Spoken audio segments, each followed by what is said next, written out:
16일 날 23시 밤 11시에 발표했는데 발표하기 직전에야 팩스로 봐서 중간 수사 발표를 하는구나 이렇게 우리 권은희 증인은 알았다 이 말입니까?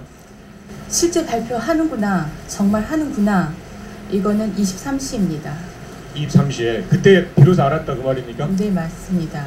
중간 수사 결과 발표는 발표 권한이 있는 저희 수사서 수사팀이 자료를 객관적으로 검토하고 충분히 검토할 수 있는 권한을 전혀 배제한 채로 일방적으로 서울청에서 범위를 정하여 발표를 하였기 때문에 은폐 축소된 수사 발표입니다. 12월 16일 날 김용판 청장하고 통화하신 적이 있죠? 12월 16일은 통화한 사실은 없고 12월 12일에 직접 통화를 한 사실은 있습니다. 무슨 통화 내용이 어떻게 됩니까? 12월 12일은 저희들이 그 문제의 오피스텔에서 철수한 이후에 새벽부터 수사팀에서는 압수수색 영장을 신청하는 방침을 정하고 그 준비를 하고 있는 시간이었습니다. 제가 그것 때문에 진흥팀 사무실에 올라가서 업무를 보고 있는데 서울청 전 김용판 서울청장이 전화를 직접 하셨고요. 통화를 해서는 압수수색 영장을 신청하지 말 것을 지시를 하셨고 그 근거로는 내사 사건인데 압수수색을 하는 것이 맞지 않다라는 것과 경찰이 신청을 했는데 검찰에서 기각하면 그게 어떡하냐 이런 근거를 댔습니다. 그러니까 지난 금요일 날 김용판 청장이 이 자리에서 나와서 얘기한 것은 다 거짓말이죠?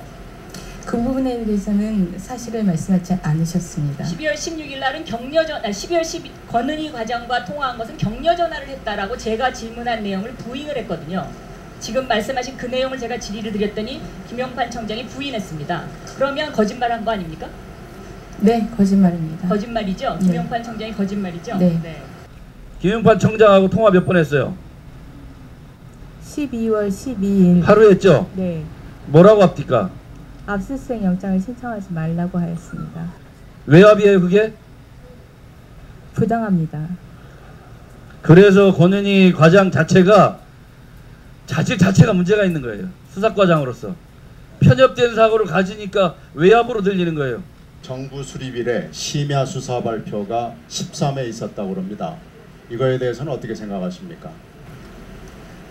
심야 수사 결과 발표, 물론 상황에 따라서 일반 국민들이 그 사항을 그 시간에 정확하게 알아야 한다면, 그리고 우리 수사기관이 그런 국민의 신뢰에 부응해서 정확한 자료를 제공할 수 있다면 할 수도 있는 것이겠죠. 그렇지만 이 상황은 어떻습니까? 이 상황에서는 최종 수사 결과에서도 충분히 보셨다시피 당시에 이미 나왔던 자료에 대해서 불충분하게, 객관적이지 못하게 일부 공직선거법 위반 혐의와 관련된 자료는 모조리 다 빼고 은폐하고 축소하고 발표한 것입니다. 그렇기 때문에 절대 있어서는 안 될 일이었습니다. 권은희 증인, 이러한 허위 수사 결과 발표가 12월 16일 11시에 있었는데 이것이 대선에 영향을 미쳤다고 생각하십니까?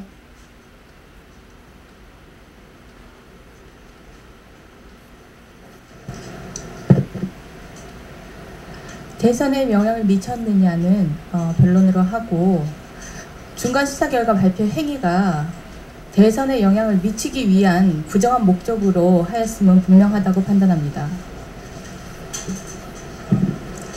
보시기에 그게 간급입니까?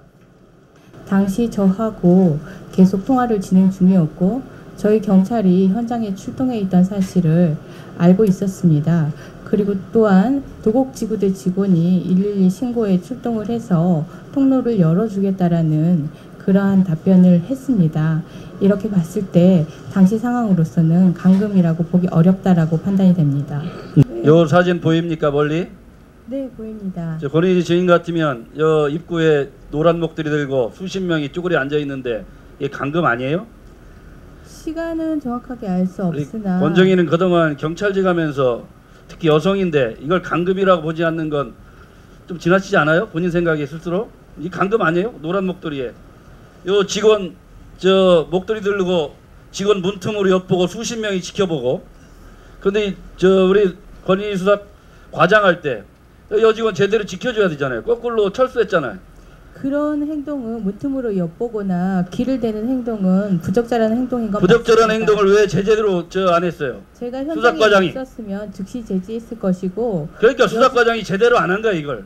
저희 직원을 통해서 그런 행동들이 일어나지 수사과장이니까 않도록 편향된 시각으로 편향되게 하니까 이런 게 제대로 안 보이는 거예요. 공정한 시선으로 현장 조치를 현장 잘 제대로 조치했는데 이래요? 예? 권 과장, 현장 조치 제대로 했는데 이러냐고. 제가 당시 문 앞에 있었으면 즉시 그러고서도 제지했을 부끄럽지 않게 상황입니다. 여직원을 감금하지 않았다? 어떻게 그렇게 말을 해요? 우리 권 과장 딸 같으면 이렇게 해도 되겠어요? 제가 공직선거법 위반 신고를 받고 수사 필요성이 있어서 이미 수사를 요청하는 상황이 감금이라고 그리고 보시니까 키워드가 말씀드립니다. 100개인데 지난 대선 시에 문재인 후보가 당선되기를 바랬죠. 그 밖으로 피워는 못하지만 공무원의 입장으로서 저는 당시에 수사를 진행하기에 여념이 없어서 투표조차도 하지 못했습니다. 아니 마음속은 있을 거 아니에요. 투표할 시간도 없었어. 마음. 지금도 이 나라의 대통령이 문재인이 되었으면 좋겠다는 생각을 갖고 있죠. 그죠? 지금 위원님께서 하시는 질문은 헌법에서 금지하고 있는 십자가 밟기와 같은 질문입니다. 그렇죠? 네. 우리 권은희 과장님 광주의 경찰입니까? 대한민국 경찰관입니까? 질문의 의도가 무엇입니까?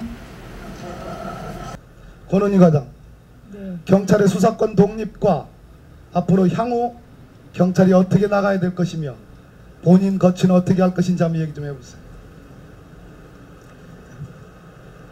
경찰 수사권 독립과 관련해서는 기관 간의 견제와 균형의 원리를 생각을 했을 때 수사권 독립 동의하시죠? 네, 동의합니다. 이렇게 해가지고 수사권 독립 되겠습니까? 하지만 그 전에 제가 독립해야 된다라고 생각을 하기 때문에 이러한 노력을 하고 있는 것이고 앞으로도 계속 권은희 수사과장의 오늘 이러한 소신 증언은 전국의 경찰이 몇 명이죠? 전국 13만 경찰 13만 경찰의 지지를 받고 있다고 생각하십니까? 아니면 여기 나와서 똘똘 뭉쳐있는 15명의 분석관들처럼 완전히 고립된 지지를 받지 못하는 입장입니까? 저희 일선 경찰관들은 저를 많이 지지하고 저희 경찰이 나아가야 할 방향이라고 판단을 하고 있습니다.